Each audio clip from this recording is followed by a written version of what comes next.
welcome to Wednesday night's episode of the Blitz Pickup. We have a couple things to talk about tonight. There's some trade rumors. I don't know if anybody else has been on Twitter all day long. Players are continuing to talk in the media. This is just a PR shambles. And should we trust Chris Grier with another rebuild if we keep him around long enough? And that film doesn't lie. The defense is trash. And we're definitely going to touch base on that tonight. Tony, Lou, come on up. Jess, what's good, Jess? What's up? Yo. Yo. Whoa. Oh, shit. Can you put me back on bottom? Thank you. Well, I messed up by clicking on Lou's on. Hey, yo, we started early today, boy. It is Wednesday, you know. It ain't Friday yet, though. God, dog. Wednesday is known for, certain activities. So, hey, Lou, man, I hope you're ready today, man, because I already had my practice earlier, man. So I hope you came with your A game, man. Hey, man, you already know, man. I'm always ready, man. Hey, so what? Hey, Jess, what is this nonsense you talking about? What we got to get into? Well, I mean, I don't know. First, I guess I don't know if you guys are ready for this. I mean, I don't know. There's people still are trickling in. I see the chats kind of, going off a little bit. So I don't know if you guys are ready. Hey, shout out to the chat. I don't know if you want to say hi to the chat before I say something else, but carry on. He said once Wednesday the weekend is here. It said it's number 5 Lewis. I wonder what number 5. What do you mean? Oh shucks, on the thumbnail. Oh, hey, I like that, huh? I see. Hey man, listen, man. Dolphin Neil 5860. Hey man, I ain't gonna lie. I like debating. I like going back and forth. I'm not gonna lie. I get a kick out of it, especially people that just stand on their square. He put number 1. The number 1 was Zach Sealer, right? I think the one was Zach Sealer, man. Hey, listen, man. Hey, man. Hey, we got a lot to get into. There's a reason why, we got Tua pointing at the people. And everybody trying to. We got, you know what? I'm going to let Jess go ahead and get into her stuff because people trying to absolve him for what he's doing. We trying to make this right. Now, it's crazy. The reaction we got is kind of wild, but there's still people standing on these squares. So, hey, man, we're going to get into it, though. I'm not even going to lie. We're going to get right into it. But go ahead, Jess, man. Let us know, man. First, before we even get in there, did you tweet the show out today? Yes, ma'am. You check your phone? I know I didn't check my phone. Okay. It was sitting. She's trying to hold me accountable up here. Crazy. I'm just making sure you let people know that. Yo, so you on your tour shit? You call niggas out on stage? Oh wow! So I am. I'm ready. Calling out on stage. Hey man, that's behind closed doors. First of all, so, hey Lou, being that she did that shit, when the next time I see her, should I face her up chest to chest? I'm just saying. Yeah, sounds like something I gotta do. Sounds like someone needs to be addressed chest to chest. Chest to chest. Sure. All right. Chest to chest, against walls, wherever you want to address it. I mean, just wherever. Yeah. And that was crazy when I heard Jess say, "No, I haven't checked my phone." I was gonna say that's cap. That's cap. like Jess not checking her phone. That's cap. Oh my that is true. My phone is always in my lap. For those of you that don't know, it really is right here. See, I'm ready. All right. But I'm just saying. Wasn't sure if I got the alert or not. I got. Hey, delusional Patriot fan says sounds like a host only after I'm a meeting after the show. We might need our own players meeting. He said host only. Hey, listen, man. Hey, chest to chest. That's all I'm saying, man. I ain't letting that off. I ain't letting that slide. Oh, so y'all having a show after all? Oh wow, Bonjo. That's how you feel, Bonjo? Listen, man. It's a little late, Listen, man. Hey, man. You know how it is, man. Hey, man. I was in a heated debate. I listen. Once I get into a debate, I lose all track of time. I get a kick out of that stuff. A lot of y'all run from them debates. I love it. It's very entertaining for me. But we over here. We was letting y'all fall in the building. We already got 21 of y'all in here. He said, I know Lewis would be late. So, yeah, we ready to we can kick it off, Jeff. All right. So, first things first, right? Tua apologizing for those of you that did see some media coverage today. What do you think about that? Do you think he was sincere in his apology, or was like, we need like PR help? No, it was forced, Jess. Oh, go ahead. Dang, see, now Lou want to take my thunder. Go ahead, y'all. Go ahead. Well. Again, it was forced. Jess, I know you weren't in the Twitter Spaces today, but the way you know me and Tone, there's a word that me and Tone like to use a lot, and it's organic. Right? We talk about things happening organically. Like this show happened organically. The relationship we've all built, like working together, knowing each other and stuff, it happened organically. What's crazy, Jess, is Tua makes these comments, all of a sudden, everybody and their mama is talking about it, that he's wrong. Then he comes to apologize. That's forced. I would have liked Tua just to stand on it. Don't apologize. For what? Because again, it's fake. If I know it's fake, Jess, if you know it's fake, if Tone knows it's fake, and all of us knows it's fake, you know who else knows it's fake? The people he's apologizing to. Yeah. They know it's fake. You see what I'm saying? So, nah, bro, like, again, all this PR and stuff, this is what the Dolphins do. It's cute. They get killed, they get ridiculed, call it what you want, and all of a sudden it's these apologies, or I'm sorry, oh, we're going to be better, we'll get them next time. It's always the same thing, different smell, and I'm sorry, bro. Again, my answer is short and sweet. It was fake, and nobody's going to appreciate that in that building. Nobody, because it didn't happen organically. So it just is what it is. You know what, Lou? And while you was you said it was fake. It brought me to my mental mind state when I was listening to it, and why I was like, yo, this don't even sound organic. It doesn't. Yeah. Right. And you know why? Because let's say, matter of fact, we had debates before, right? And we went far, or let's say a little too far to each one of our likings. We didn't stumble over our words. We didn't look to say the right things. We didn't choose our words kindly. When you said your bad, it was straightforward, right? I understood it. When I said my bad, it was straightforward. I understood it. So if I go out there and I say something, and I'm like, people ain't showed up, you know what? If I really mean that, I'm not gonna go out there stuttering and trying to find. Look, he sounded like he was fishing and searching for the right thing to say. They know my heart. They know my intentions. But it's like he was trying to find the right thing to say. A true and genuine apology, you don't find the right thing. It comes out organic. It flows out. If I be like, you know what, Lou, I get it. I said that in out there. That was all frustration. But I realized I was wrong. That's my bad. I was wrong. I owed them an apology. I said this out in the public. So I'm going to apologize in the public because everything should be handled in house. So I'm not going to only apologize behind closed doors. They understand that the reason I'm doing this is not for those guys because I already apologized to them. I'm doing it to let y'all know out in the public because I wronged them in the public and I owe them an apology. Right? You notice I didn't say, oh, those guys know, they know I didn't mean the right thing. I mean, I didn't mean any harm. It was frustration. And if I do, no, I didn't say nothing. It's like you was trying to get them to believe you right there on the spot. That looked like it was a prepared statement, not even statement, but it was, like you said, force. Someone told you, you have to do this, right? You know that, right? Someone told them that. Because that's what that sounded like, a response to someone telling you, oh, you got to do that in public. This is not a good look for you. This is bad. Everyone, the media, the ESPN, all of the outlets are killing you. And the bad thing about it is they're former players, including Joe Rose and Channing Crowder. People that played in the same locker room.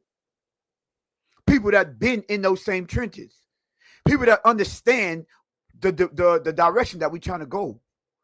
And those guys came out and they took an offense as a player. And they don't have to put themselves in player shoes like we do because they was already there. They walked in those shoes already. So for them to come out and then the Shady McCoy, he came out. The Emmanuel Acho, he came out and said something. Ryan Clark, and you know Ryan Clark, they've been going back and forth. That's the we keep receipts type dude. All these people, it's rare that everyone has the same stance on this. Or let's say majority, 90%. Usually it'd be divided. Be like, nah, because there's not always one side, one type of leader. Oh, you can't lead this way. There's different. There's always different perspectives. In this one, when 95% of the people that came out, they all was in unison and all on different platforms. They didn't talk to each other, and all of them felt some type of way. Man, you know you did wrong, bro. And the fact that he didn't understand that before he made that statement is the problem. My biggest gripe with him is not that he made the apology that I don't feel like he should have. Like, I'm with Lewis on that part, stand on it. Yeah, I was out of frustration. And I don't say things that I don't mean. Now, should I have said it out in the public? Yes. But those guys understand what I've said, and I won't want to talk about that anymore. I would have respected that more. But to come out with a half, bro, that apology didn't seem like it was, he wanted to do it. And to Lou's point again, those players, if I saw that, you don't think they play, this don't. I couldn't imagine. Now, you want to know what I heard, Lou? I heard that Mike McDaniels went around to everyone and asked them if they have a problem with him, keep it in house, don't say nothing. He went around to everyone. Oh, come directly to me if you have a problem with this. Why wasn't Tua the one doing that? Oh. Mike McDaniel did this? This came from Joe Rose. He said, I do know Mike McDaniel went around, keep it all in the house. So all I'm saying is, bro, it's you compounding it with that. Listen, we're on this channel. Instead of explaining to y'all how bad the defense was, instead of coming out here, and I know Game Boy 305, I know Mr. 411, I know who else I know on here is two and near. The Andrevius of the world, the people that are big Tua fans, they would appreciate the fact that we would have came out here and said, we don't want to hear y'all complain about Tua and his downfalls when it come to that game, because he did every single thing that he needed to do in that game to give us the victory. Our defense just folded. Our defense let our offense down this game. I don't want to hear about what his failures before or prior to that game, because that's water under the bridge. We can't change that. Let's focus on how that defense folded and what's the reason that we lost that game. But we can't do that, because what he said and what he's done is all everywhere. You know what makes what you said, Tone, about what Joe Rose said? Because this is the first time I'm hearing that, right? That Mike McDaniel went around the players and told the players, if you have a problem, don't say nothing in front of the media, right? If that is true, if Joe Rose is correct, and again, I don't think Joe Rose, keep it in house. He said keep it in house. The key thing is those players have a problem with it. See what I'm saying? Like, if you got to go tell somebody to keep that in house, that means those players were ready to turn up. That's what that means. That's what I'm getting from it. You Great see what I'm saying? perspective right there, Lou. And it just don't, like, again, bro, like, that's not helping the situation, because I would have loved to know, I would love to be a fly in the wall to hear what Mike McDaniel told Tua. Because if you allow Tua to come out in front of the media and say whatever, this, that, and the third, but now you're telling the players that he was calling out, don't say nothing. Again, bro, that's a bad look for Mike McDaniel. And that's how, again, they not only will they not respect Tua and they lose all respect for Tua, that means they're losing respect for you. Because, again, this is just another illustration to you guys' point that Mike McDaniel, bro, keep the energy across the board. If you're going to love Tua and you're going to protect Tua, well, then protect everybody. But if you're going to allow somebody to call out the rest of the team, or you call out the team, but then the other players don't have the opportunity to do the same thing, Nah, bro, I don't like that. I don't like that at all. I don't like anything you said, Tone. Not what you said. I'm saying over the situation, like Mike McDaniel telling people, don't say nothing. Nah, bro, you gotta air shit out. It just is what it is. That's a bad look, Tone. I didn't know nothing about that. That is a bad look if Joe Rose is correct. Yeah. Yep. And it's like he was saying that. He said that's not a good look. That's exactly what he said. He said, I'm gonna tell you what he said. He said the guy, I think it was Nene was saying this in a space before. He said the guy that got you set for life, the guy that went to bat for you, the guy that put you in a position, because regardless if you make it through this season or through your contract or not, you're set for life. He said that guy, you have him cleaning up all of your mess. That's what he said. And he said that's not the good look. And it's crazy. He said instead of addressing team failures and what needs to be fixed, he's out here cleaning up your mess. Fixing your messes. Fixing up your messes. And he also said, I think the other guy said, find me one other team that is doing this. Find me one other team. And I remember I was driving, I was thinking, I'm like, you know what? There's 32 teams. That means 16 of them lost. And we're the only one, instead of focusing on the outcome of the game, we'll focus on what our quarterback said in the media. And ESPN updates are about our quarterback said in the media. And did you get another one follow up today that our quarterback came out and apologized? Yeah, his name Hollywood. And they appreciate you. This is not a good look. It's so annoying, and it's just it's not a good look. Why do this have to happen to our team? Now, when we come out, and I know a lot of y'all, still have faith in Tua and everything, and I'll give him credit. The past 2 games, the defense gave it up. It was the defense's fault. I'll give you that. Even though in Carolina, that last series was terrible. 2 incompletions and a sack is bad. But I still put majority of it on the defense. Last game, yeah, I'm not blaming the offense at all. I don't expect my offense to be perfect. I don't expect no one to be perfect. I expect you to deliver in the clutch. And the offense did, special teams and defense didn't. And we have to keep it fair all over the board. But instead of talking about that, we got 2 days straight where our quarterback made breaking news. I got an ESPN update to apologize. And then I got an NFL Network update an hour later saying Dolphins quarterback latest remarks playing live on NFL Live right now. Nothing had to do with anything with the Dolphins. There's a bunch. Well, we're gonna talk about it a little later. There's just told y'all in an interview. We got rumors going out there, trade rumors all over the place.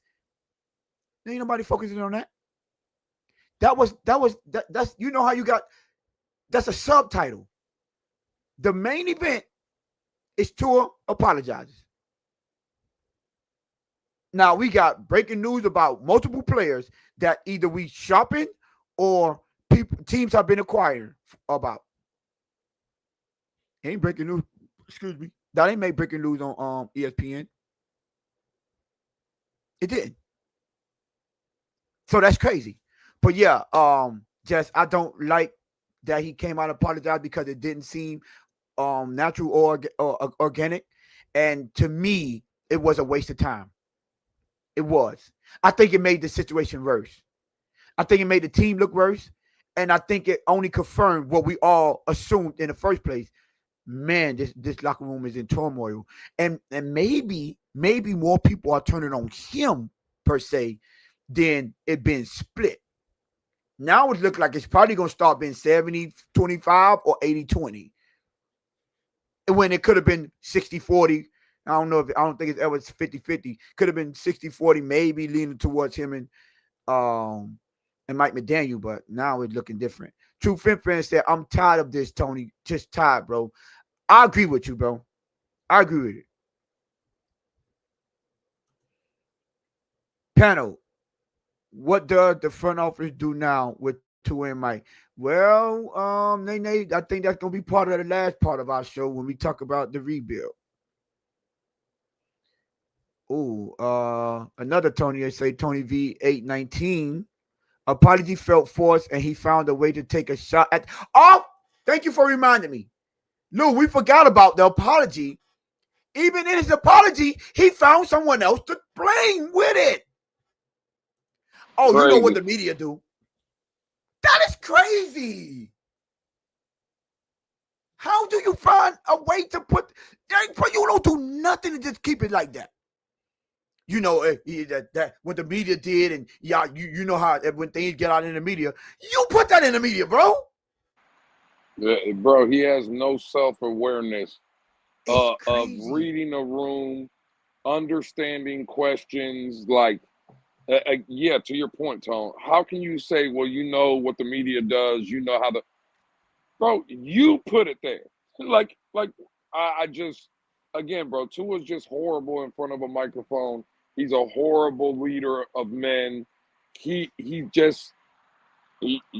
Bro, he's not built for the job, is what it is. He's not built for the job. Physically, mentally, emotionally, it's all around, bro. It's bad. He's just not built for the job. It's that simple. Eric, that is a good point. Isn't this the same man that said he doesn't pay attention to social media, etc.? And then you come out and say, well, you know how it goes when it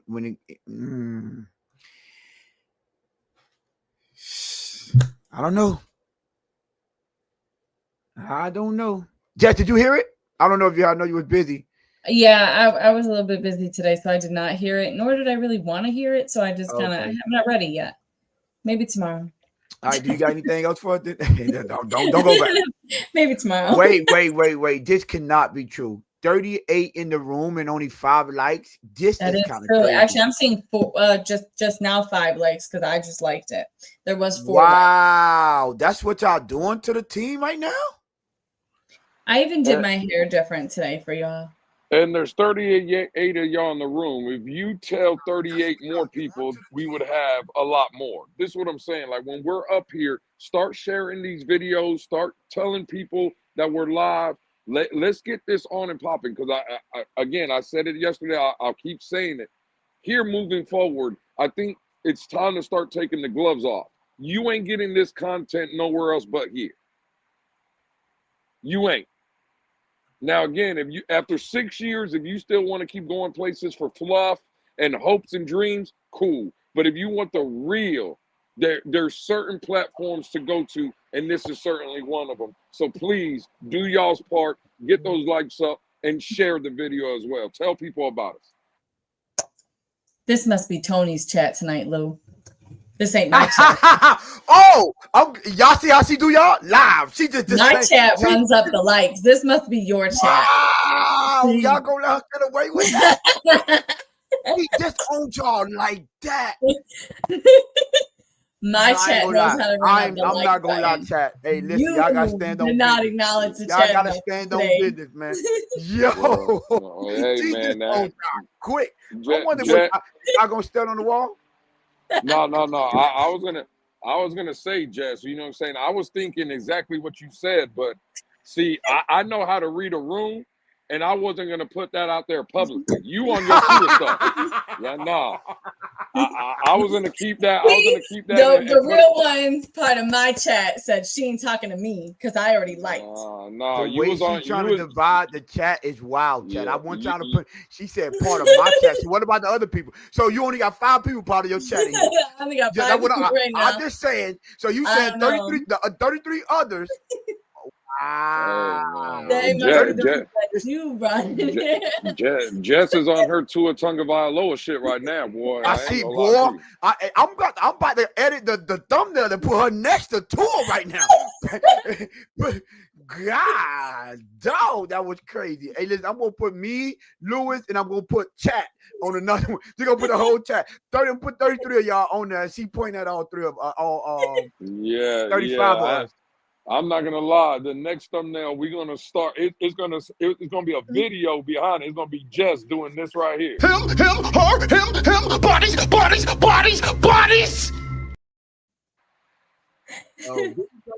When they come over here, you was gonna play the video for them. See, now there's 21 likes. That's the chat I know. Well, but anyway, carrying on. Shout out to my chat. I mess with y'all. Win, lose, or draw, man. 31 likes, 5 likes. Hey, I'm still rocking with y'all. I'm just letting y'all know. So, all right, let's talk about this defense, because normally on Wednesdays we would do film breakdown. We know the film never lies to us, and the film doesn't lie that the defense looked like absolute trash. Just there's nothing else to say about them except they're trash. Kind of coinciding with how trash they are, there's somebody else that was in the media saying some foolish things, some little, ad libs that were in. Jalen Phillips. So he had some comments. I haven't personally watched it other than hearing some clips, people telling me about it. Essentially, he kind of came out and said that we can't blame Tua because the players aren't showing up in the first place. And whatever. I don't have the exact quote on that. So, I don't know if anybody in the chat has exactly known what was really said, but summarizing, that's what he said. So how do you feel about Tony, I guess? How do you feel about his comments? Well, I'm going to tell you, before I do that, Strongboy 396, he would say, hey, Tony, I was watching the Dolphin in Depth podcast, and Isaiah Smalls mentioned that Tua admitted to feeling the effects of the hurt thumb and hip throughout the game. Should we be concerned? Yes. And it sounds like they're already putting in place that I'm going to put on my tinfoil hat. They getting, hey, man, they're like they just leading to something. I don't know. But just I'm gonna tell you like this. No, hell no. We do know what they're leading up to. They're leaning into the tank, Tom. Be real with these people. Yeah, that's what they're leaning into. And not to cut you off, I'm gonna let you go with the next topic. No. But the fact is, we got to stop lying to the fan base. And I'm not saying we do, but others. No, what they're leaning into is the tank. Mm-hmm. That's what they're leaning into. Because later in the show, there's rumors and all kind of things floating around the Miami Dolphins, and this is just another illustration that they're putting the fix is in, right? So for the people that have this happy-go-lucky and, I heard my brother Batman come into space today. Well, is there a possibility of a run? Yeah, a run to the trade deadline and a run to the tank. That's the only run the Miami Dolphins is making. Go ahead, Tom. Yeah, This gotta be, it's a Caesar Diaz. This gotta be my boy Gameboy 305. Can y'all change y'all names, man? Fix them, please. It sounds like he's playing through pain, Tony. Can you give him credit for that, or are you just gonna hate him all day? First of all, I don't hate him. Let's get that straight. I don't hate anyone, period. I don't care about people that much to hate him. And second of all, if he wasn't complaining about it, yes, I would give him credit. If this came out and we were like, someone said he looked like he was fighting through the pain and not complaining, yes, I would give him 100%. Yeah, he's playing through the pain. The only reason we know about this is because he complained about it. Yes, and yeah, Mr. 411, you did tell me he was limping around. And if it came out that way, yes. But who was the player again? Just Jalen Phillips? Yeah. Well. If it isn't the one, before that, I answer this. Have just you, Lewis, have any of y'all heard anyone else besides Jalen Phillips comes out and says they felt like you can't blame Tua? No. the players, they're at fault because they're the one that came late in the first place. Have you heard anything from Jess? No. No. What a coincidence. The one person that has evidence of his mental softness is the only one coming out here with a mentally soft take. Soft mindset. Sound like a snitch. Now, every other player said you violate the code. He sound like a straight sucker. He sound like someone you don't want on your team, that I don't want on the field with me.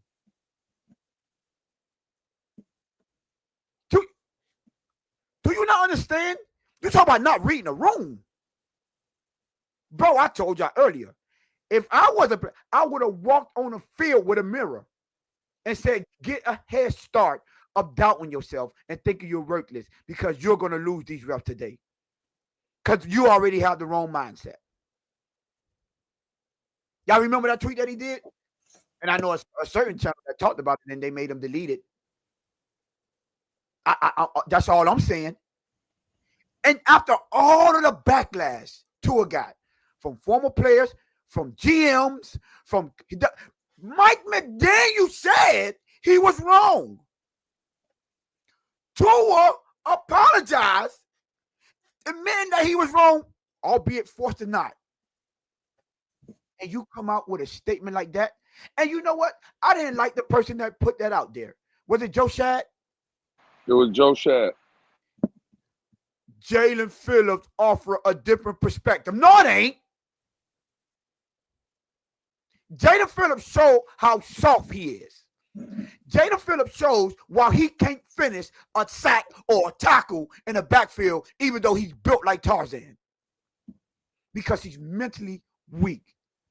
Don't have no dog, and you don't want to play with no one like that. I don't need you on my team. I don't want you on the same field as me. I don't care. Let someone else deal with that. You're not even one of the fellas at this point, bro. I'm sorry if that was my teammate.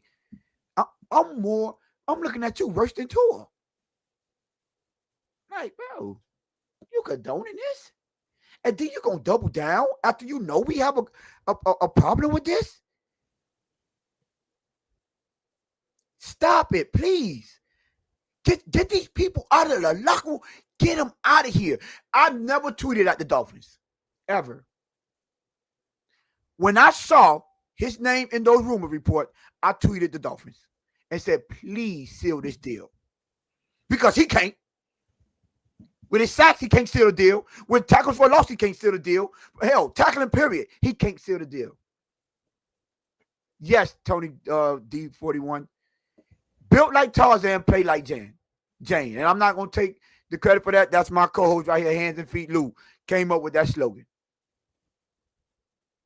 And that is Jalen Phillips. What are you doing? We talk about people not being able to read the room. My brother, shut up.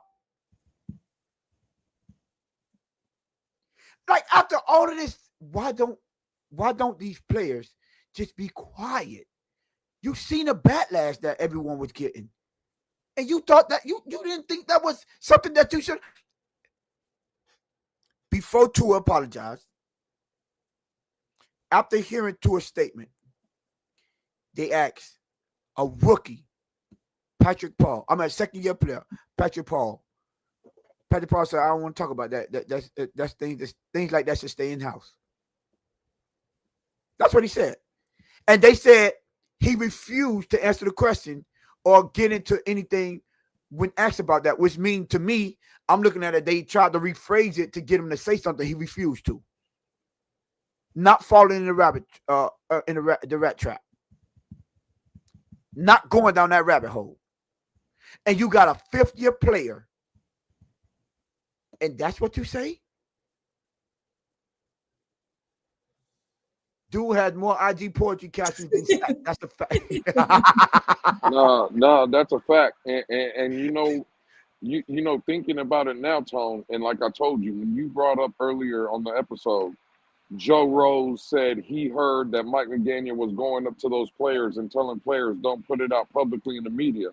Well, why the hell did Mike McDaniel go up to Jalen Phillips and tell him not to put that out publicly about the media? Why didn't Mike McDaniel tell Jalen Phillips, hey, leave it alone, we're trying to walk this thing back, just don't say nothing, instead of, to Joe Shad's point, trying to show another perspective? Nah, bro, there is no perspective. Tua was dead wrong.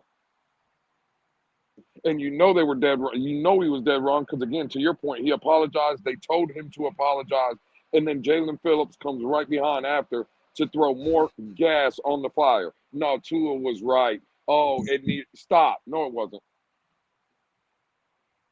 It wasn't.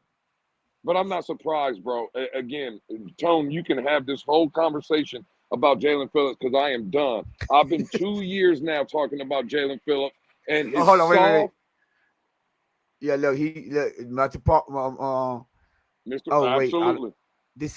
I don't. It's a Christian No, leap, so yeah, that's Mr. Park. Okay, yeah, Mr. Park. Okay, cool. Lewis was always right about Jalen Phillips since he joined our team. At first, I didn't agree with Lewis, but Lewis, I stand on my 10 toes. You were right. Well, you can't stand on your 10 toes because you admit that you gave Lewis. You can stand 10 toes with him now, though. It's not about being right or wrong, bro. Because again, I've said things and I've been wrong, right? So it's not about being right or wrong. It's just, Tone, we talk about this all the time. Phillips is showing you he is part of the issue. And right there, see, Mystic took the words out of my mouth. See, Tone, Jess, everybody wants to talk about the X's and O's and the general manager and the owner and the whatever. Guess what we lost or how we lost this game on Sunday mentally? That's how we lost the game on Sunday. It wasn't X's and O's. It wasn't coaching. Again, the effort was there. Everything was there. We lost mentally. Jalen Phillips had 2 opportunities to bring Justin Herbert down. Justin Herbert didn't hit the floor once. That's mindset. That's what that is. Because I asked it in the Twitter space. If that's Myles Garrett coming across the edge, you think Justin Herbert is standing upright making that throw? If that's Micah Parsons coming off that edge, you think Justin Herbert is standing upright making that throw? But you know the difference is, and Tone, you brought it up when I said Myles Garrett. Myles Garrett told his quarterback on his team, no, you don't want these problems. Yeah. You don't want me to hit you because you ain't gonna like it when I do. Yeah, that's what he told him. He told his quarterback that. What you think he's gonna do to another player? See, there's no question about Micah Parsons being a dog or not. We know he is. There's no question about Myles Garrett being a dog because we know he is. For 2 years now, I've been calling this man soft. That man, after a game last year, came out and told everybody on an Instagram post, I had to look myself in the mirror and ask if I could play this game. Tony just told you. Am I worthless? Am I worthless? This is our guy. And you guys still want me to talk about X's and O's? Nah, I'll start talking X's and O's when we get this mindset and this weak culture out of the building. Because I've been saying it. The reason this team hasn't won, Tone and Jess, hasn't been because of their talent. No. It hasn't been because of the general manager. Now, can they be better? Sure. That's not the reason they're losing. They've been losing because they're the weakest team in the league. And you know that because when players leave our building to go somewhere else, Tony, you brought this up in the Twitter space. As soon as Deshaun Elliott left our building and got to Pittsburgh, he said, oh, I'm so happy to be in a building where I know I can go into Buffalo and other places and all my guys are going to show up with me. Those are his words, not mine. That's what he said. He said that they're not going to be a bunch of B's or the P's. That's Jordan Poyer, Tone, Jess, Jordan Poyer left our rival to come to Miami. Before he got in the building, he said the perception in Buffalo was if you punch Miami, they don't punch back. Now, he didn't bring up coaching. Jordan Poyer didn't bring up the general manager. Jordan Poyer said, and I quote, when we punch them, they don't punch back. That's what he said. That's what Buffalo thought of them. What we talking about? We talking about X's and O's? You think, look how tough the Dolphins have played Buffalo here recently, besides, I think, 1 or 2 times that maybe Buffalo blew them out. All those other games, Tone, it's a 3-point loss, a 6-point loss. It's a game, nip and tuck. You know why? Because Miami is close to Buffalo. You know where Buffalo always edges them out? Mindset. Toughness. That's where they edge them out at. It's not the X's and O's. And the reason it is because Tua is weak, Jalen Phillips is weak, and there are others that are weak in that building. And the problem is, and this is where I will concede, Mike McDaniel don't help the problem. Because today, Tone, when you said Mike McDaniel was going out and telling players not to voice their opinion, that's wrong. That's holding them back from being tough. That's what you're doing. Because again, do you think, and you can have it right back, Tone, do you think if Channing Crowder was in this building after what you heard that man say on the radio, what do you think Channing Crowder's doing if Mike McDaniel comes and tells Channing Crowder, don't say nothing in the media? What do you think Channing Crowder's doing? First of all, he's approaching Tua. He was like, man, I don't give a damn about that media. I'm going to see Tua right now. This is what I'm saying. He telling me, he was telling people to come directly to him. To me, when I heard that, I'm like, what? He telling them not to approach Tua? What do you mean come to me? No. I'm going to talk to I'm going to cuss them. I'm coming to talk to that boy that put this out in the media. Because to me, but this is what I don't understand. My bad, Tone. But this is what I don't understand. Let me find it. Where is it? As long as Grier is here, we will be soft. He said might be dangerous too. Well, again, that's cool. Let's not debate Mike McDaniel for the moment. Let's debate Chris Grier. Again, Chris Grier was when Xavier Howard was here. Was Xavier Howard soft? Nope. How about Mike Pouncey? Because Mike Pouncey was here when Chris Grier was here. Was he soft? Nope. Now, people told me Chris Grier, again, they just want him out the building because ever since people have made the arguments, ever since he's been here, this team has been a dumpster fire. Well, Jason Taylor was here with Chris Grier. Was Jason Taylor soft? Nope. When Richie Incognito was in the locker room bullying people, guess who was in the building? Chris Grier. Was he soft? Nope. So this narrative that people want to paint, Tone and Jess, that Chris Grier wants this soft team. Well, how the hell does he want a soft team now? But he was here in years when the team wasn't soft. Where they do that at? See all this narrative that y'all try to paint and create? I'm not going to allow this to happen anymore. Stop with the narratives. I don't want to hear it. It's bullshit. And again, just tell me y'all don't like Chris Grier and he's not good at his job, and let's keep it pushing. We don't have to lie to kick it, though. Stop telling me that Chris Grier is the reason this team is soft, because I've watched Chris Grier bring in tough players. And tough-minded coaches. I've seen something earlier, Tone, a person that I won't even mention, put a post out, right? And I screenshotted it, and it's on my Twitter feed right now. We could bring it up if you want. This man said, and I quote, Tone, it's Mike McDaniel's fault. Don't listen again to the people in that same Twitter space. And he was talking to Mr. 305, by the way. He said, and I quote, the football team always takes the identity of the head coach. And if this team is soft, it's because of Mike McDaniel. That's fine. This is the same person, though, that said we should fire Brian Flores because he was too damn mean. And so I want to ask a question. If the team takes the identity of the football team, why the hell did the Miami Dolphins not take the identity of Brian Flores then? You got to talk to us nice over here. You can't just say empty calories, say things and think we don't have rebuttal. That made absolutely no sense. I'm glad you was there for that, because that made no sense. Just for questions, he got 2 numbers in his name, right? Yes.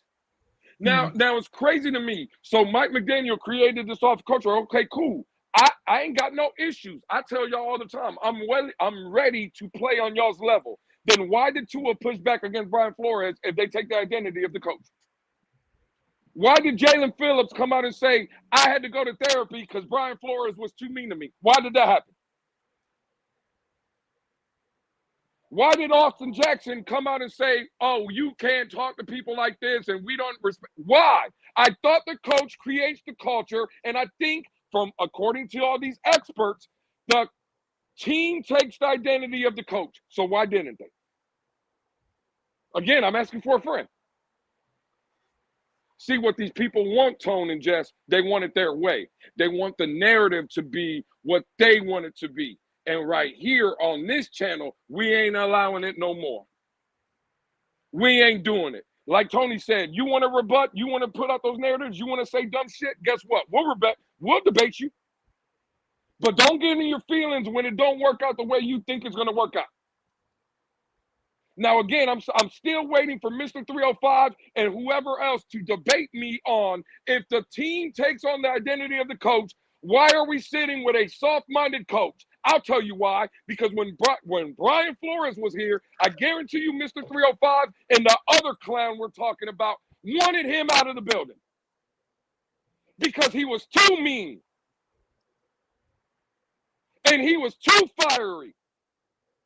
But you know what that team was not, Tone? Soft. But now they want something different. Bro, stop. Stop blaming everybody else. It's the players on the field, and I've been out here telling y'all it's the players on the field. Specifically, 2 main players. One on offense, one on defense. Y'all know who it is. My bad, Tone. Take off. No, do your thing. Continue what you were saying. Listen, wow. All I can say is the mindset is the biggest problem of this team. And until we get players in the building, I'm sorry. When you understand as a front office, as an owner, that your locker room and players in the locker rooms are the ones are the ones that control your the culture and sets the tone and set the culture, we're gonna always fail. We're gonna always fail because when y'all was talking about, Lewis just pointed out Brian Flores. We had Brian Flores in the building, right? And we always go to this play. Y'all remember was that Cincinnati? When they laid Jakeem Grant out, Brian Flores didn't like that too much. He was on his way out to the field, ready to put hands and feet on someone, and his players was holding him back. Mind you, the players that was on the field with Jakeem Grant, they weren't doing nothing. They were already on the field. They weren't trying to put hands and feet on no one. I saw Brian Flores ready to go out there to fight for his player. Why didn't, like, to Luke's credit, why didn't that team take on that mentality? Why didn't they follow his lead? So for all of the blame we want to put on Brian Flores, I can't blame Brian Flores and say, but I don't want none of these people. I don't want half of these people you gave me. They soft. Look at what they put on the field. He got them to play hard. But they didn't take on his mentality.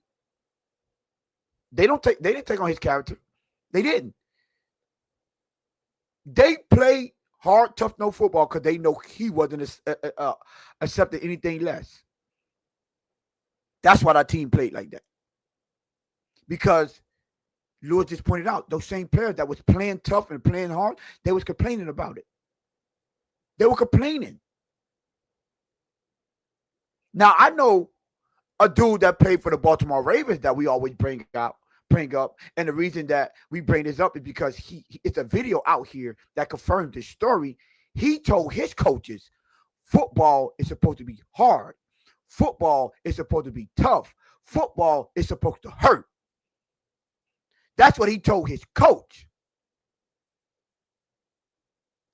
Because his coach brought them in because it was raining. So I'm asking you, why did that Ray Lewis-led defense didn't take on the identity of that coach that wanted them to practice inside because it was raining? If players take on the identity of their coach, why didn't Ray Lewis conform to a weaker mindset? I'll wait. Because that's not how it goes. You know what coach responsibility is and GMs?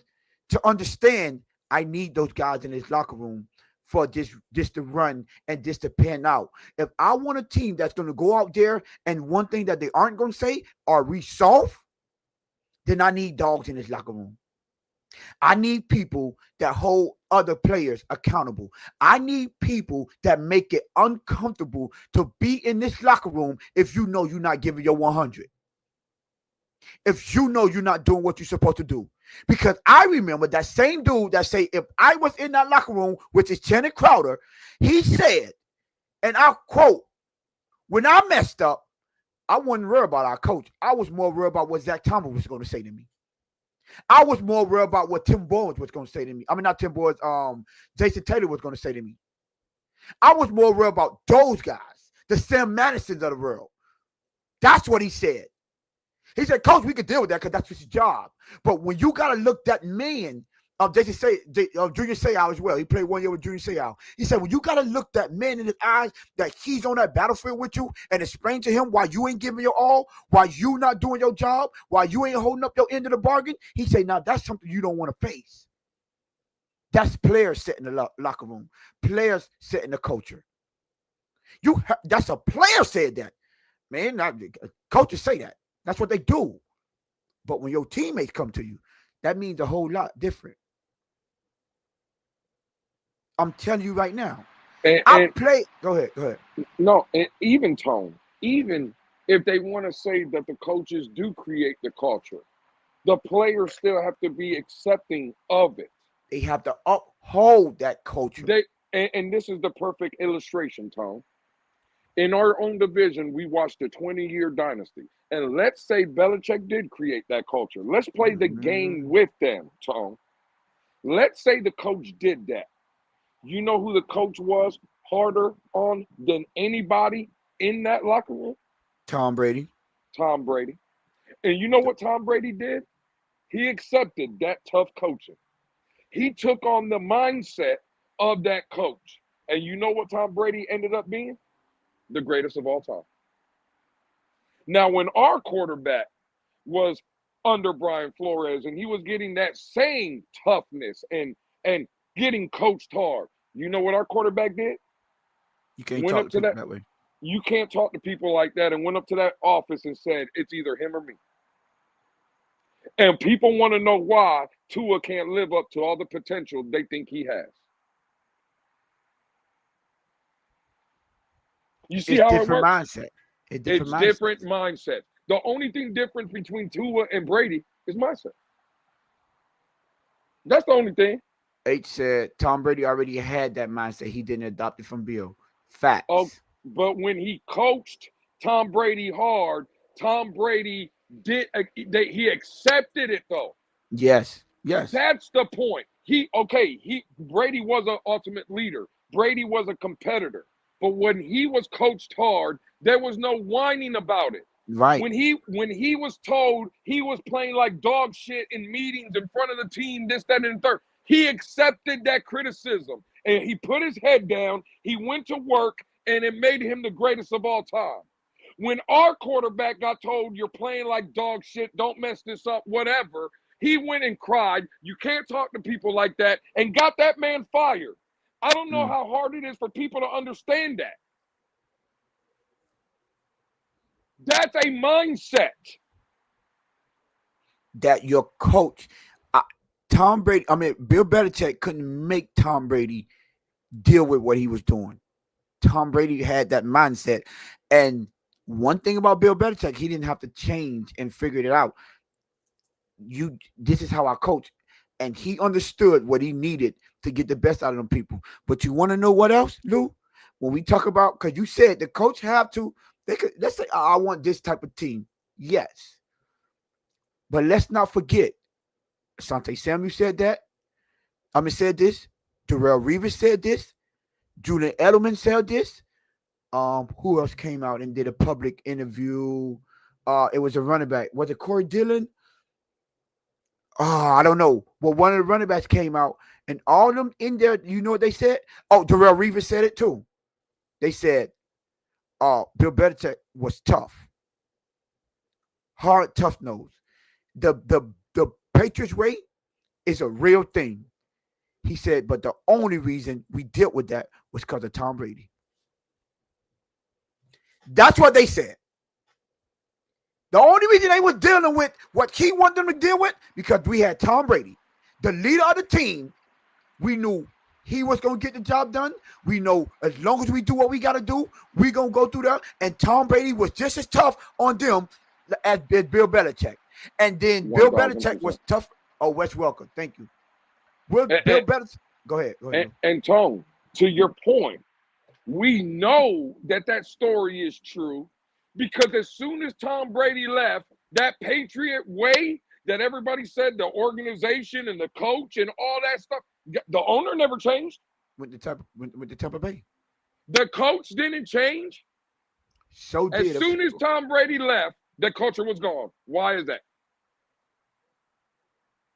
Because them players went with the culture.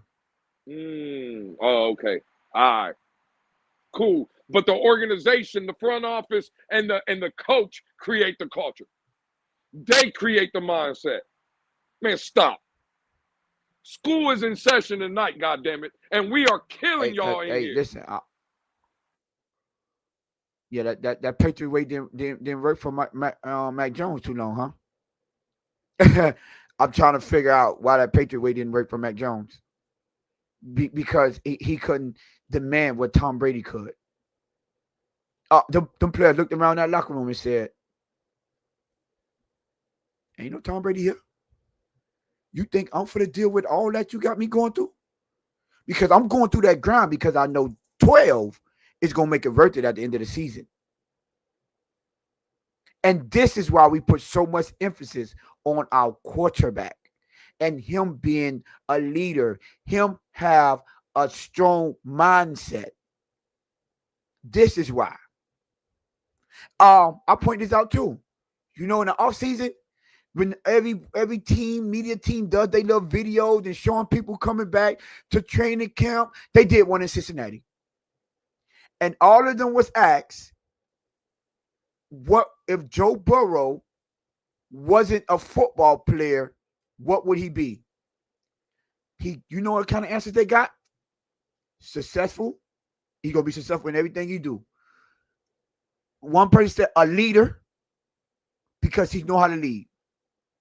And majority of the people said, whatever he does, we know he's going to succeed at it because of his relentlessness and how he conducts himself and how much of a leader he is. And the dude that said that, the couple of dudes that said that, they said, make sure you put this last because I want that to be the last thing people know about Joe Burrow is he's a leader. Now, I wonder what they'll say about Tua and how many of them would say leader when they ask you if Tua wasn't a football player, what would he be? I wonder. He'd be a ukulele player.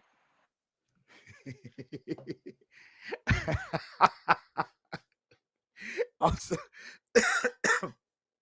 sorry, but these are the problems that we have with this team, and this is why we need to get y'all in the mindset of we need mentally tough players.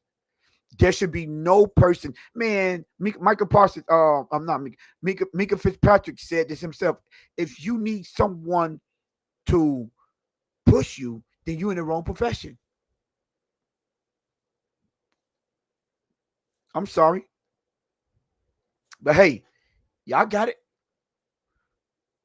But just what else you got? Because we could kill Tua and Jalen Phillips all day long for this terrible stuff that they put in the media that make our team look worse. I see you, Game Boy 305. Changed his name because that wasn't his name, right? Yeah, that wasn't. Yeah. Say proud of y'all for changing your name so we know. Do go Game Boy 305 and correct y'all names so we recognize y'all. Cause goodness.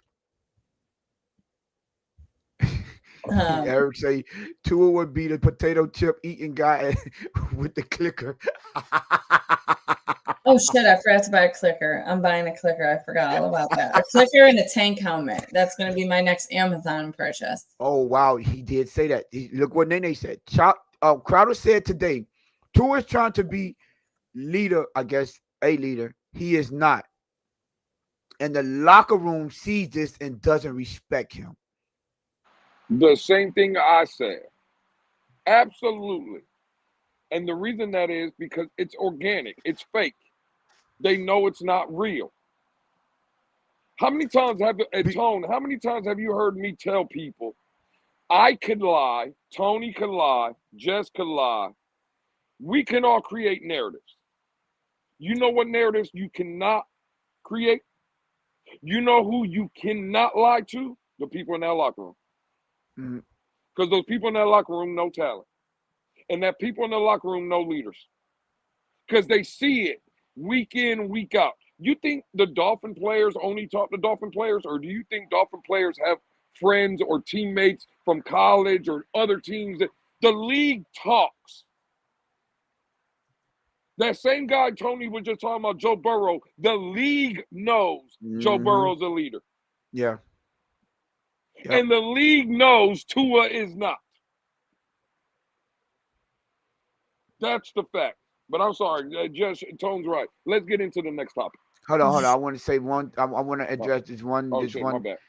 The one thing, the only thing I disagree with y'all is y'all don't know how the locker room feels about him. You can say how you would feel. That's a lie because the locker room players have came out and said it. This is what we've been talking about this whole time. The players that came out and started mentioning it. Joe Rose had came out and said that Mike McDaniels had to walk and tell every last one of them that if they have a problem, keep it inside to come directly to him. Yeah. I'm sorry. They are telling us this by them not appreciating what he said. They are coming out and saying, no, he should have said that. Yes, Dolphin players. The Dolphin players have said. So I'm sorry, but they're speaking out. Matter of fact, they got interviews when they said, no, I don't agree with what he said at all. I think that should have been in-house. You got Jordan Brooks saying, I don't want to talk on that. I don't got no comment on that. So it's bad. You got players saying they don't even know what the heck he's talking about. Players saying this on our team.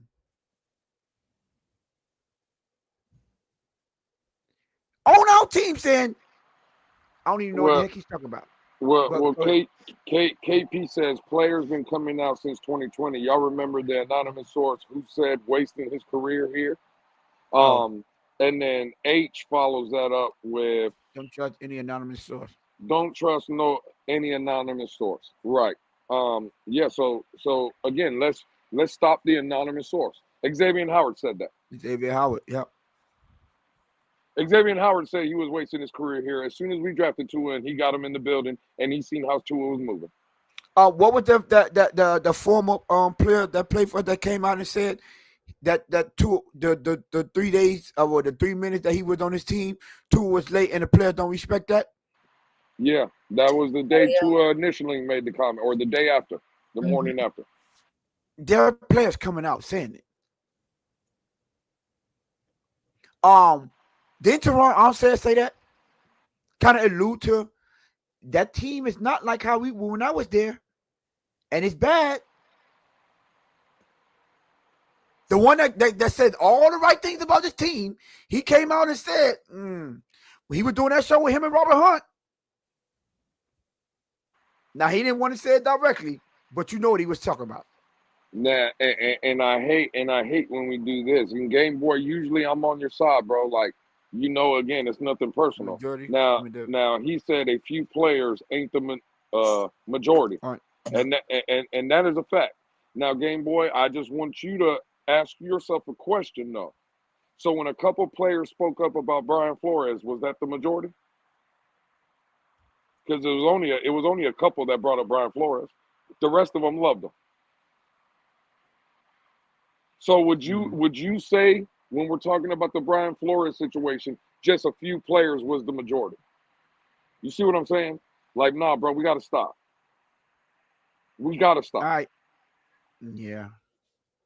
All right, Jess, we get into the last topic. We already I went 6 in. His name was brought up a few times tonight, Christopher Grier. With everything that we've kind of transpired, or everything that has transpired so far, especially over the last couple days, do we trust Chris Grier with another rebuild if he stays in the building after the end of this season? No. He the one got us all these goddamn terrible, weak-minded, soft players in the first. Let me stop. Go ahead, Lou. You want to take off? No, wait. You know what, Lou? Wait. I want to say something real quick. Now that Tony just said that. Lou, do you remember on Monday, me and you were kind of ganging up on Tone, and we were saying, we want to trade these people and let, whatever. And wasn't Tony the one that said Chris Grier was the one that brought in all these core players? But now Tony's saying something opposite, right? No, I just said no. No, that wasn't opposite. What's the opposite of that? It was opposite because on Monday you said you didn't want to get rid of. No, I didn't. You get rid of the core players and you got to get rid of Grier, but now you saying hold on, wait, say that part again. Him. Wait, say that part again. If you get rid of the core players, you got to do what? Get rid of Grier. Okay, so what's different than what I'm saying now? No. My question was, if you trust him, if he stays, you said no. But him. You on Monday said that he brought in your core players. Wait, Jess. What do you get that I say I trust him at? No, I didn't say that you said that you trust him. I asked him. You just said I'm saying something different. I asked him. You trusted him to do another rebuild. You said no, but on Monday you said he brought in your core players. No, so you don't trust Grier? No, I don't trust it. Listen to what I said. Say the whole thing. I said you sending him out there too. He has to go. Because you're going to get rid of the only players. He has to get the heck up out of here. Now, the reason why I brought up with that topic is because, yes, what I was going to say was I was going to bring up the past 3 drafts and how many times he missed. And do we trust him with the next one? Because the select few that he hit, the HNs, and this is drafts, right? The HN, who was with, and Waddle, those two who are the point of contention with. If you get rid of them, those are the select few that he hit on. Patrick Paul, Lewis said that. So we're gonna trust him with a whole nother rebuild? When out of this whole one, we got a select few that we keeping? No, I don't think we should. Right? Now, I can't blame him for the failures of the players, but I could blame him for how long should we get you to put up together a full team? Now, that 2022, 2023 team, I kind of wish he had a different quarterback. So you could say, let's see how that pans out. But unfortunately, we don't have that. We had Tua. They didn't want to. I just don't listen. Whether they went over his head or not, I wish he would have fought more and not gave off. And at the end of the day, I think we can't control what Stephen Ross could do. We can't. And as long as Stephen Ross keep his same core structure, we might end up stuck. Now, there's a possibility that they could get it right. There is, right? But if I had my opportunity, or if I had it my way, I'd rather take a chance with someone new. I'd rather, because I think the only way for someone that you can't move out of that position, they have to fail themselves multiple times for them to change on themselves and themselves, which I'm talking about Stephen Ross. If you fail with another GM, at some point you're a billionaire, you gotta be like, nah, I'm doing something wrong. Maybe this not he's older. Maybe I'm done. And I don't know if his daughter will keep the same energy. But at this point, bro, I'm trying to change any and everything I can to where I see something that could say, okay, that's a little different, and maybe we could build on that, or maybe that could be the change what we need. But keeping everything status quo, I'm not for that. The one thing I said about quarterbacks, I'm gonna keep the same energy for everything else. You keep trying until you finally hit. Keep trying, right? And I will hope that Stephen Ross, Chris Grier, Brendan Shure, Tom Guff, I will hope that they learn from their past mistakes. But I don't trust that they would. Hope is a different thing. But me trusting that, no, I can't. I'm sorry. Now, I might not have a choice but to have them either prove us right or me right or wrong. But my trust, no, I trust in history and what I've seen. And so far, I've seen that you're good enough to not be good enough. And if we're in a bad situation with a quarterback, we have to admit, well, at least I'm going to admit that we're in a bad situation when it comes to our front office. And Christopher Grier, for the most part, I can't move Stephen Ross. So unfortunately, you're the lesser of the two evils. So we have to. I need to change somewhere in doing something, because if I'm not mistaken, and correct me if I'm wrong, but this is his second first-round quarterback that he drafted, right? Lou, you might know more. Is it because he drafted Tannehill too, right? Yeah. Nah, because Tannehill was drafted what year? 2011. Yeah. Nah, Chris Grier did not got draft. 2016. Yeah. Yeah, he didn't draft Ryan Tannehill. No. Okay, so maybe that'll give me a more say. You got one more opportunity to prove me wrong, but I still don't trust you. You know what I'm saying? So I'll give some leeway right there. Like, man, you got to get this quarterback situation correct for sure. But do I trust it? No. You have to show me before I say, yeah, I have confidence in him doing it. So for me, I don't trust it. You know what I'm saying? Now, I'm not saying 1,000% get him out of the building, but if Waddle get out this building, walk him right on along with him. Lou, there's trades going on, Waddle and the Giants, and if they get him out the building, walk him out there. Now, what I would say is that could easily, because everybody's saying you don't let Chris Grier make these moves if you're not going to keep him around. I don't know, but maybe if they making that move and they like, we'll let that GM bring in his own players because Waddle is a Chris Grier player. And I know the other GM might want to keep him, but sometimes you be like, let's set them up with as much assets as they can so they could bring in their players, So it could go both ways. However, you got to earn my trust. I'm sorry. You got even though I don't think they're moving off of Waddle. I don't. Let me say this, I don't care. I know it looks like it can happen, and rumors, I don't pay attention to the rumors. When something worries me, then I'll say something. At this point, I will be shocked, and I'd rather be shocked than to believe what's going out, the rumors out that's going out. I would. But no, to answer your question, I do not trust him with another rebuild. So it's on me? It's all you. Yeah, I would start off by saying the grass ain't always greener on the other side. It's true. Because the simple fact today, we were talking about, again, the same conversation that everybody always wants to talk about. And someone put up the general manager since the Dolphin existence. And I'm here to tell you right now, the best teams of the Miami Dolphins was under Chris Grier's watch. That is a fact. Y'all can argue with go argue with whoever y'all want to argue with. No, I disagree with that. Well, again, since what, let's call it 2020. Oh, 2020. Right? Okay. Well, he got here in 2016. I understand. What I'm saying is, in any time Tannenbaum was the general manager here, tell me the team that he put out there that's been better than the team Chris Grier put out. I mean, if you're gonna narrow it down, then I know. I'm narrowing it down to general managers. Well. Who was the general manager? That's what I'm narrowing. Who was the general manager in the 90s? Because them teams were better than these teams that Chris Grier put out.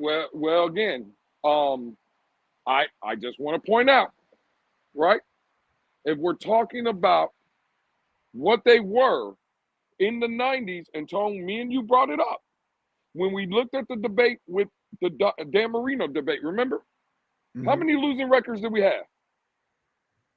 Losing or 8-8 and losing records? Losing 8-8 and losing records. How many I think they had 4. Okay, cool. No. 8, if you add 8-8, I think it's 6 or 7. If you add 8-8. Okay, cool. How many has Chris Grier had? Losing records? I think 3. 3. Okay, cool. Which one's better? Wait, no. He had more than 3. Okay, let's say they're even. Let's say they're even. Let's give them 6. In fact, let me go see how many it was. Give him 6. Okay, go ahead. Okay, but let's say it's 6. Okay, cool. So what's nothing has changed. But what's crazy is the only thing that has changed is people's opinions. Because you know what they'll tell you, Tom? They love those teams in the 90s. See what I'm saying? And I'm giving you the fact that, if they're 6. Well, okay, cool. Y'all hate these teams. Why y'all love the 90s so much? Because there was 6 there too. See, when y'all play with somebody, play with someone that don't remember the good old days. See, Nene, Lewis loves Chris Grier, just like you love the 90s teams, and they were trash too. Just how you defended them 90s teams, and they were trash too. So let me correct myself. The 90s teams had 0 losing records. That was, remember, we were talking about the 80s team with Dan Marino. Okay, cool. Go back to the 80s. Ain't the 80s years when they were having Super Bowl rosters? That's what everybody told me. Those teams were good enough. So what happened? So when they didn't fail, are we blaming the general manager there too? Listen, I'm with you, Tone. At this point, Chris Grier needs to go. Everybody in the front office needs to go. What I'm saying is, do by the track record, right? Everybody we've had, in my opinion, is not better than Chris Grier. They're not. They're not. And the grass ain't always greener on the other side. I'm going to leave. Again, should he be fired? Sure. I'm with you. I'm not pushing nothing back. He shouldn't be allowed to come back. The grass ain't always greener on the other side. And just know that if it happens, and we're not, I'm holding everybody's feet to the fire. I'm coming for them toes. Because what people are telling me, there was a comment earlier. Where was it at? The 2020, it was about the 2023 team. That Nene was saying, here it is right here. But the 2022-2023 build, people said it was the best roster in over 20 years. Though I had doubts, the community loved what Chris Grier did. Now, again, I'm asking. In 2023, the team with a game left was playing for the overall number 1 seed. That wasn't a good team? Mm-hmm.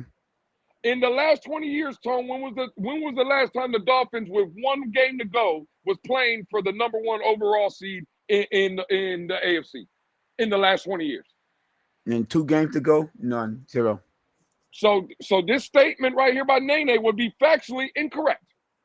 It was the best roster in 2020. And just because, or in 2023, in 20 years, just because the end results didn't happen, Just because Tua couldn't get us over the hump, just because all these other guys couldn't get their job done, I'm blaming the general manager? Cool. Again, I have no issue. I'm not going to be long, Tone. Fire Chris Grier. Matter of fact, I want to fire so we can all see, and I pray to God the next general manager comes in here and does a better job. I just don't know if that happens because the grass ain't always green on the other side. As adults, I think we've all been through this, whether it's in life, a job, opportunity, whatever, and we're always like, oh, man, if I could just get over there, man, it's going to be so much better until you get over there. And then you're dying to go back to where you were. Mm. So it is what it is, dog. Hey, I'm good either way. Fire Chris Grier. I'm going to hold y'all feet to the fire, though. Y'all be ready. Because everybody told me it's him. He's the one. All right, cool. We going to see. Now, my only rebuttal to that, like, I would like to point out the one I said, the 90s is clearly the best. Whoever was the GM during the 90s clearly had the best. We had 0 losing seasons, so those were the best times. Okay, cool. Now, and they won. They won more. They won. Cool. Let me ask you this. So on those 90 teams, Zach Thomas and Jason Taylor were on those teams, correct? Yeah, some of them, yes. Were they folded? Yes, in the playoffs and conference, they went to a conference title, 2 divisional rounds. No, right. My bad. 1, 2, 3, 4, 5, right. 6 divisional rounds. Right. Now, this is the question. You see how you answered that question, Tone? This is why I like debating with you, because at least you could be honest. You just said they folded in the playoffs, but they didn't fold in the regular season, right? Is that we're kind of on the same page? Yeah. Okay. Well, cool. they kind of was folded in the regular season, some of them, but they have 12-4, 11-5 in the 90s, Absolutely. 10 and 6. Yeah, right. So they were 12-4, 11-5. They got those seasons in the 90s. Now I want to ask you, Tone, they were good, right? So when they folded, was that the general manager's fault when they folded? No, it wasn't. Okay, cool. But when this version of the Dolphins are good and they fold, it's Chris Grier. When they say that, I wouldn't blame Chris Grier for the folding on this. You see how? But you see how it works, Tone. I'm talking to those people. The people that come out and say, "You see what I'm saying, Tone? You can't have it both ways. You can't tell me in the 90s, oh, they were great, they were good teams, this, that, and that. But when they folded, again, who we putting it on? Players or general manager? Which one was it? Yeah. Like every time when the team fold, I'm gonna always say the players folded, bro. It wasn't a general manager. That's why when I evaluate Chris Grier and any person in any position, I wait for them to have enough evidence out there for me. Like, well, he's not. Tone, real quick, let me stop you right there. Jess, you ain't got to bring up that comment. Nene, you should know me by now. I'm even disrespected. You even said that. If y'all are better with Chris Grier out of the building, you know what I'll say? The same thing I always say. I was wrong. Y'all were right.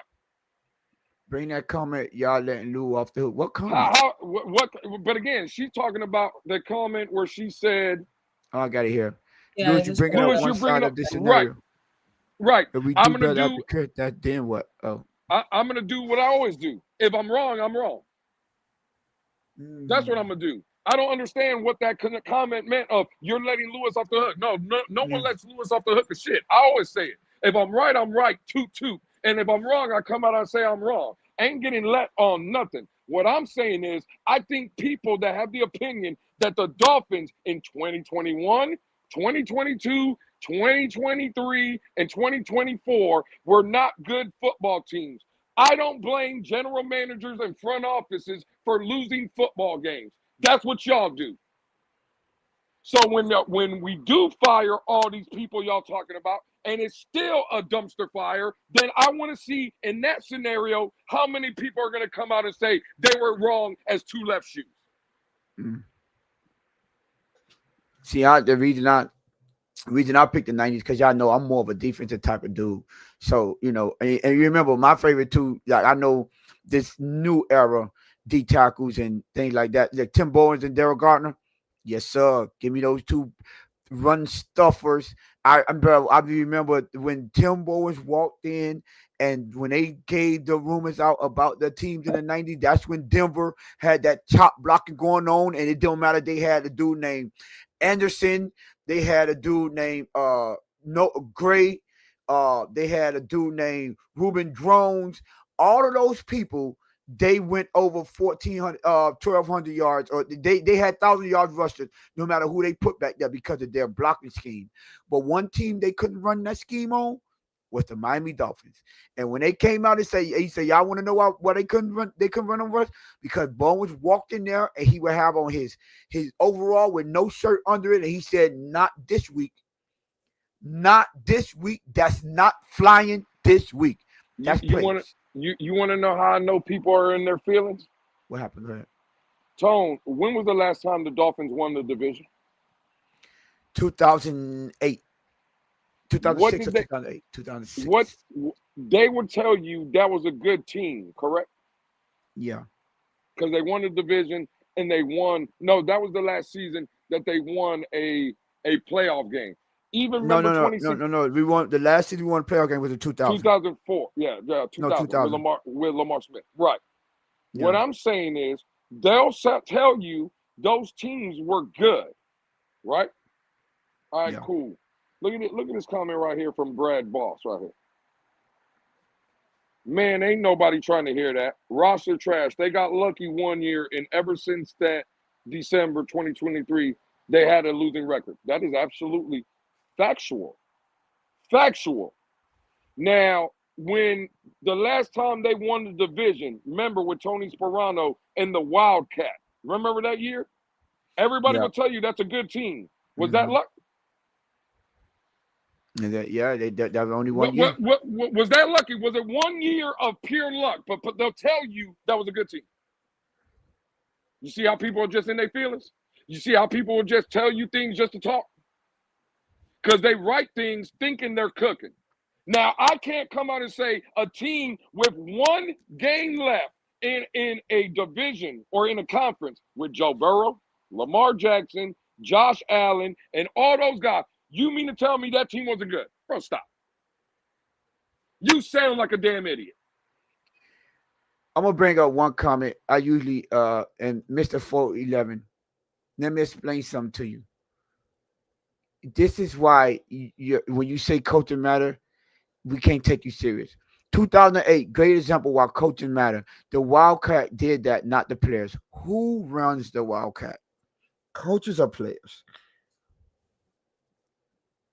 Last time I remember, that was Ronnie Brown killing it with Ricky Williams in the backfield. Oh, my God. But, I'm going to let you have it. Like, that made literally no sense. Like, the Wildcat don't run itself, and the coaches don't. What happened to the when the Wildcat happened and we got into the playoffs? Was the coach still coaching in the playoff game? Yeah, the coach was there. Yep. What happened?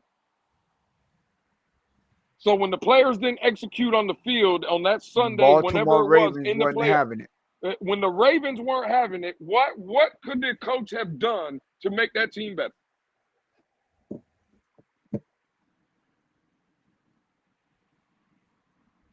Oh, you waiting on me? I ain't. No. I'm waiting for anybody. I want to know why didn't the coach make the adjustment since the coaches win and lose the football game? Cool.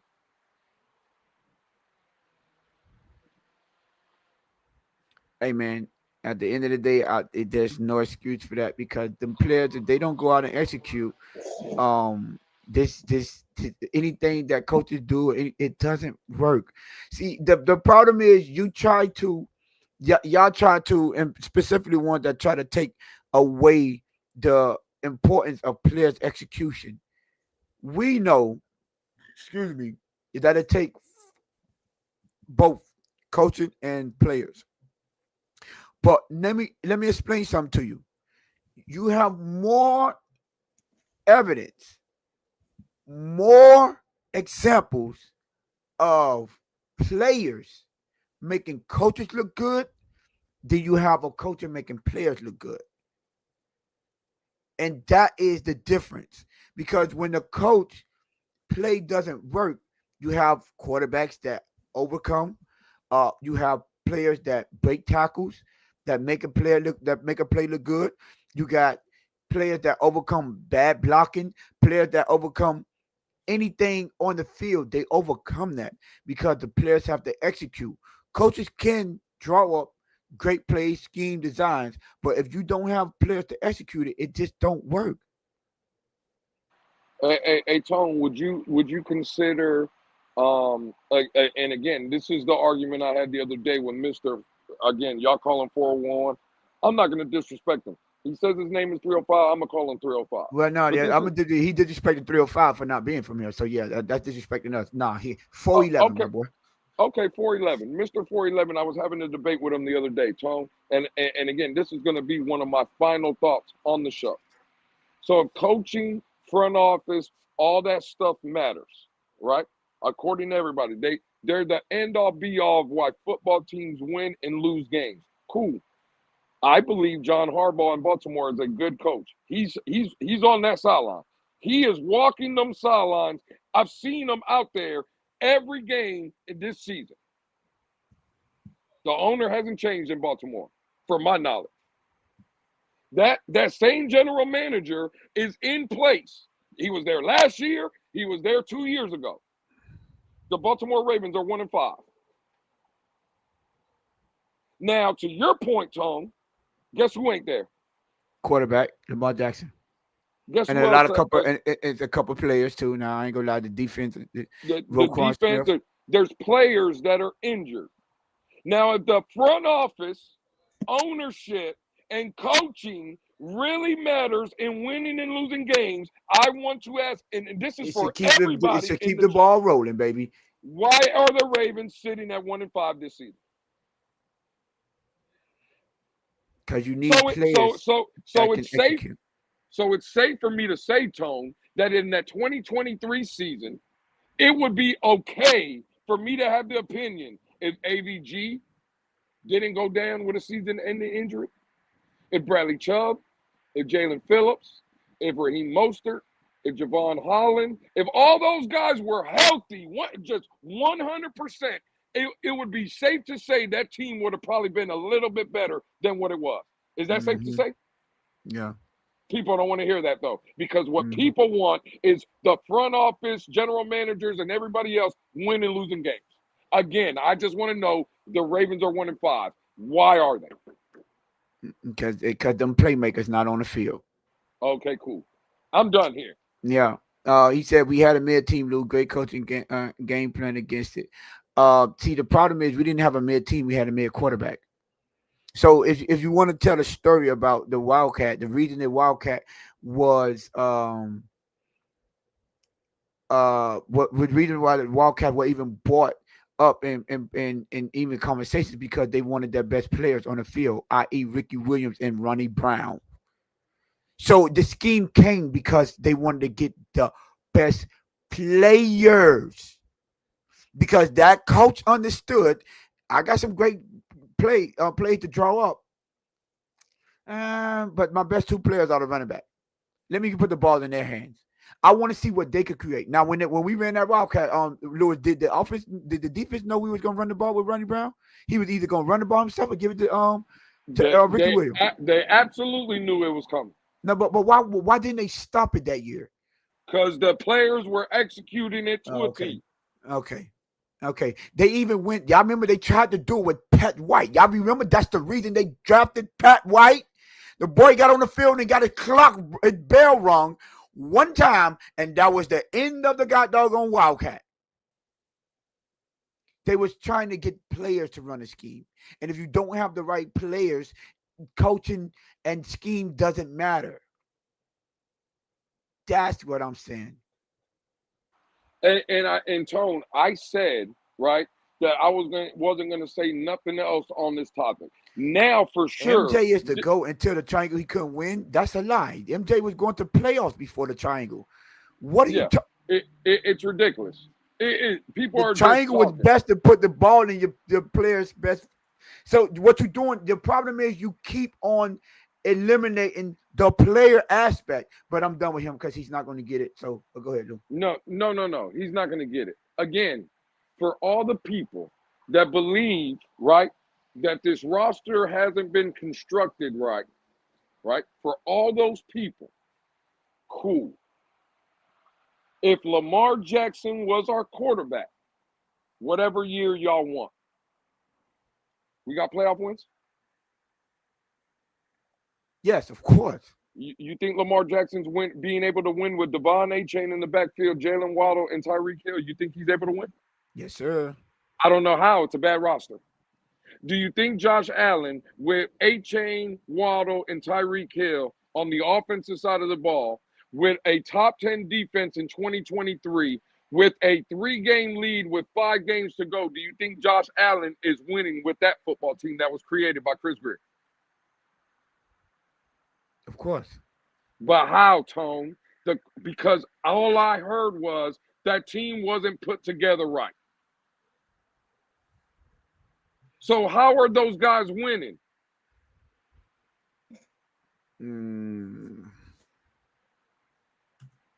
But hey, y'all got it, man. Y'all got it. Miami Heat won the championship until Pat Riley took over. You talk about that one year that we won the championship in 2006, because last time I checked, they was begging for Pat Riley to come back to the 2011, 2012 Miami Heat team, the one that won back-to-back championship, but he said no. You know why? Because he had LeBron James, Dwayne Wade, and Chris Bosh. They know it. They know how to win. That was if you go. They had the players. No, I don't need you. You know, in the 06 season, I don't need you. And when Pat Riley took over that team, I think the only difference is that he let Dwayne Wade do his thing. Now, see, we don't take out the coaching aspect because we know coaches understand you need to let your players do your thing. You need to let your players do your thing. And you remember we was down in game 3, and I think Dwayne Wade is the only one in finals history to score, what was it, 24 straight points to bring them back? Pat Riley ain't had nothing to do with that. Huh? I'm just trying to figure that out. Yeah, Pat Riley had nothing to do. And last time I checked, I think Shaq, not Pat Riley, Shaq went to Dwayne Wade and said, "You got to be the man. Now I'll be your Robin." Pat Riley ain't had nothing to do with that. You want to know what else about that team was? Pat Riley was trying to get rid of White Chocolate. Jason Williams, he kicked him off the team. Guess who told him, "No, you ain't going nowhere. You stay here because we got to be on the court with you. We know who we need to win." That was Shaq told Pat Riley that. Shaq told Pat Riley that. Nah, my brother, he stand on his team because we need him to win. So miss me with this coaching stuff. It's going to always be the players.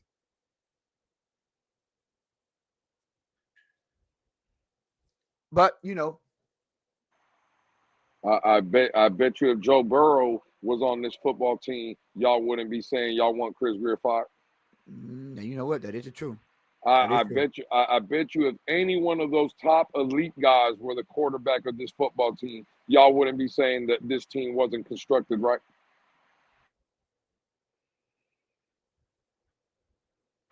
But again, y'all got it.